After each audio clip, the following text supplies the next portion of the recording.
Malam, perkenalkan nama saya Yeli dari Prodi D3 Analis Kesehatan semester 4 dari Universitas Muhammadiyah Palangkaraya. Baiklah, saya di sini untuk presentasikan tentang pemeriksaan darah samar pada feses.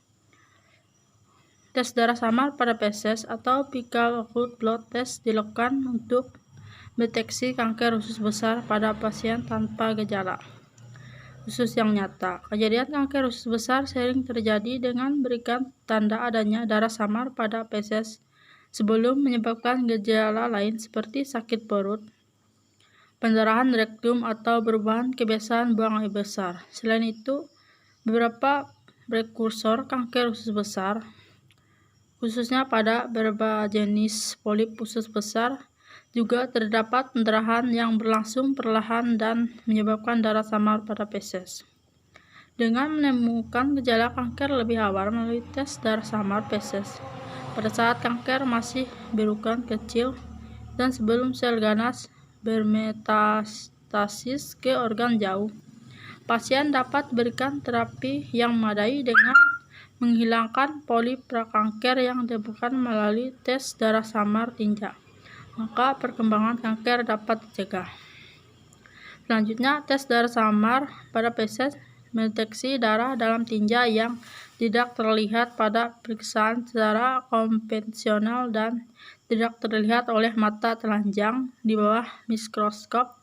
Feses biasanya mengandung kurang dari 50 mg hemoglobin per gram tinja, di mana pada orang dewasa normal umumnya menunjukkan kurang dari 2-3 mg per gram. Peningkatan jumlah ini dikaitkan dengan berbagai penyakit gastrointestinal atau jinak atau ganas, terutama neoplasma kolon. Tes ini yang paling sering digunakan pada pasien screening untuk lesi tersebut.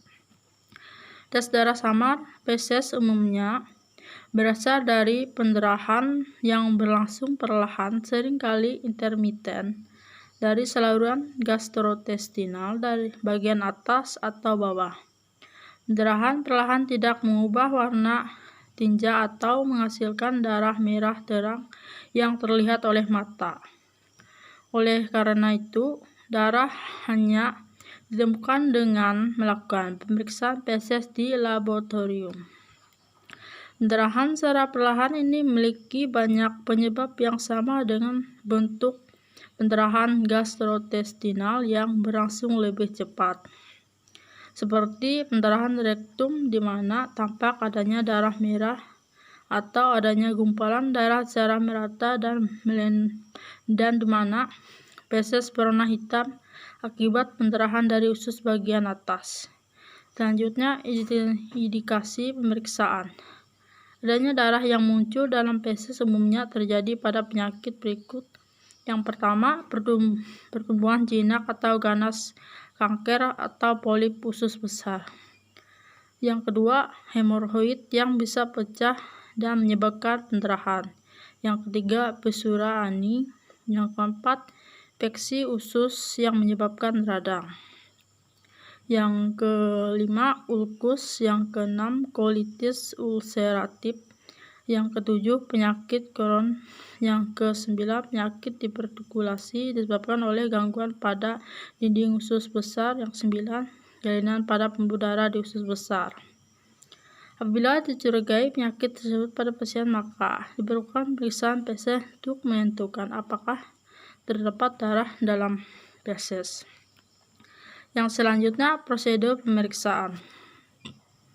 Tes Begine yang banyak dikenal sebagai misalnya hemates saat ini sudah jarang dipergunakan lagi. Hal ini disebabkan karena sensitivitasnya yang berlebihan, yang justru akan menghasilkan prognosis yang berlebihan, yang justru akan menghasilkan reaksi positif palsu yang tinggi, serta adanya sifat karsinogenisitas reagen. Standar yang banyak dipergunakan saat ini adalah Hemoccult-Leit test atau Smith-Kline diagnostic.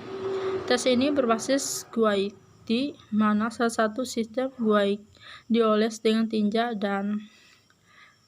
Diuji dengan penambahan beberapa tetes larutan pengembang sejenis reagen peroksida stabil ke sisi berlawanan dari kertas. Dalam program screening, pasien diminta mengambil sampel feses dengan wadah khusus di toilet.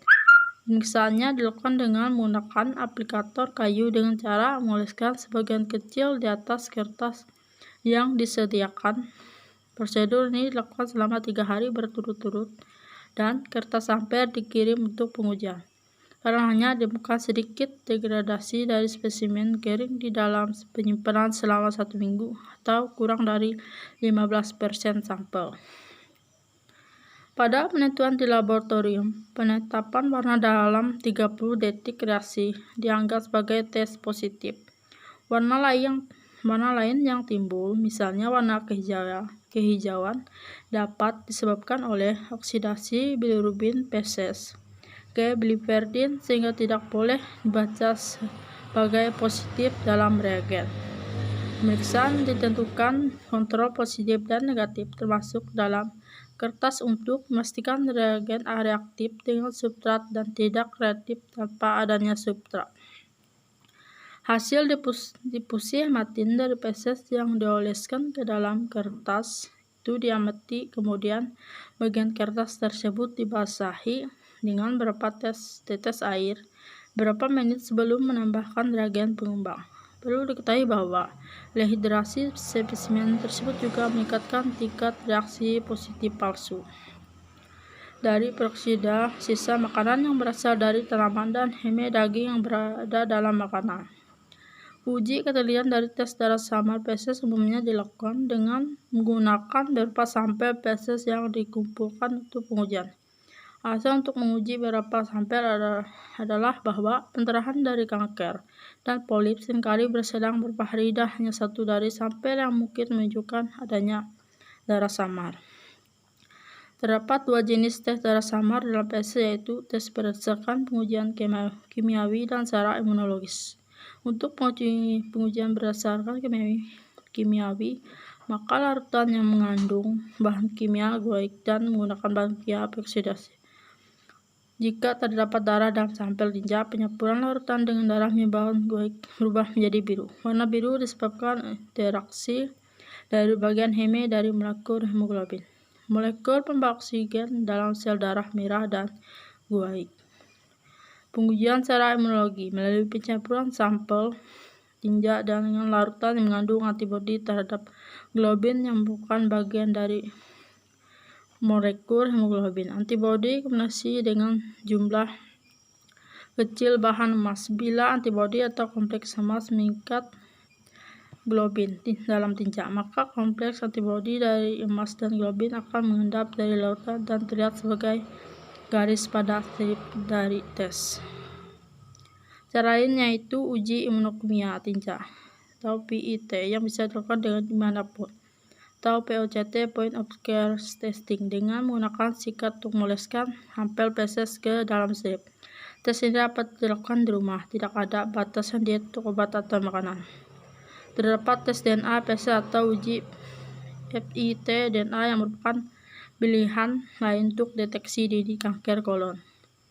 Tes ini menunjukkan perubahan seluler yang bisa menunjukkan bahwa seorang yang mungkin menderita kanker atau polip prakanker. Tes ini juga mendeteksi darah dalam feses dengan baik. Tes ini dilakukan menggunakan kit untuk mengumpulkan sampel feses dan mengirimkannya ke laboratorium untuk dianalisis.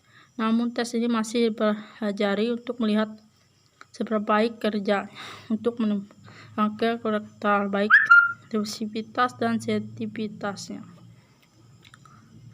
Yang selanjutnya, interpretasi klinik. Neoplasma kolon dan lesi gastrointestinal lainnya memberikan gejala atau tanda adanya pendarahan sementara dan jumlah bervariasi dari hari ke hari. Oleh karena itu, jika salah satu dari 6 pemeriksaan darah menghasilkan reaksi positif atau warna biru, maka pasien harus menjalani uji diagnostik lebih intensif dan menentukan sumber dari gilingan darah. Di negara-negara barat, screening hemoglobin terhadap lesi asimptomatik berusia 45 tahun atau lebih lebih telah menghasilkan tes positif 3-5% pada diet tidak terbatas dan tes positif kurang dari 2% pada diet terbatas. Pasien yang menggunakan pra-analitik diet yang dipersyaratkan untuk pengambilan sampel diperiksakan, maka 10-15% dari mereka yang ditemukan tes positif akan memiliki kemungkinan menderita karsinoma dan 20-30% memiliki kemungkinan menderita neoplasma jinak, misalnya polip, yang biasanya berada di usus besar. Sebanyak 30-60% subjek positif lainnya akan mengungkapkan adanya lesi gastrointestinal lainnya, mungkin memberikan gejala tes darah samar positif, misalnya pada hemoroid, divertikulosis, penyakit radang usus, ulkus peptikum, gastritis, esophagitis, dan varises kerongkongan. Kurang dari 15% subjek positif akan memberikan hasil tidak adanya lesi, dan sebagian besar mungkin memiliki tes positif atau palsu karena peroksida nabati dari makanan. 65-8% karsinoma kolorektal dan 20-40% adenoma jinak terdeteksi oleh tes hemoglobin dan feses. Demikian salah satu hasil positif merupakan interaksi untuk keseluruhan pemeriksaan usus besar, masuk 6 barium dan 6 udara tambah sigmoidoscope fleksibel 60 cm atau fluoroscopy. Bagian besar neoplasma kolorektal yang terdeteksi dengan screening hemoglobin akan berupa adenoma jinak atau karsinoma stadium B1 di DAC dengan kelangsungan hidup bertahan 80% atau lebih selama 5 tahun setelah reaksi. Sebaiknya pada pasien dengan karsinoma stomatik progresif jawaban hidup selama 5 tahun kurang dari 50%. Perlu dicermati adanya bias dengan program screening di mana seorang mungkin dapat terdiagnosis pada awal penyakit ini, tetap saja tidak tepat benar-benar menunda waktu kematian. Oleh karena itu, sebelum terbukti bahwa screening untuk kanker usus besar benar-benar meningkatkan kelangsungan hidup, maka diperlukan studi prospektif jangka panjang dan acak untuk menjawab. Terima kasih atas perhatiannya. Saya ucapkan terima kasih.